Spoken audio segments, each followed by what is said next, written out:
আল্লাহর কাছে চাইতে হলে কিভাবে চাইতে হয়?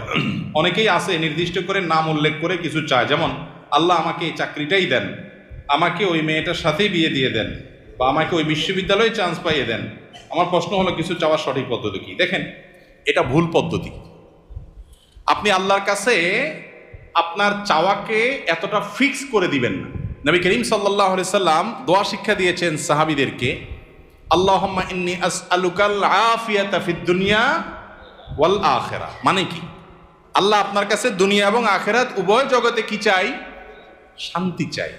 এখন শান্তি কি আল্লাহ লাখ টাকায় হবে, না হাজার টাকায় হবে, না 100 টাকায় হবে, না কোটি টাকায় হবে, না বিনা টাকায় হবে? সেটা আপনি জানেন। আমি কি চাই? শান্তি চাই, মনের প্রশান্তি চাই, মনের সুখ চাই।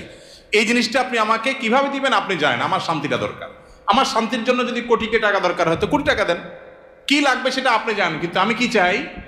শান্তি চাই। এই যে ফাইনাল গোড়ার জায়গায়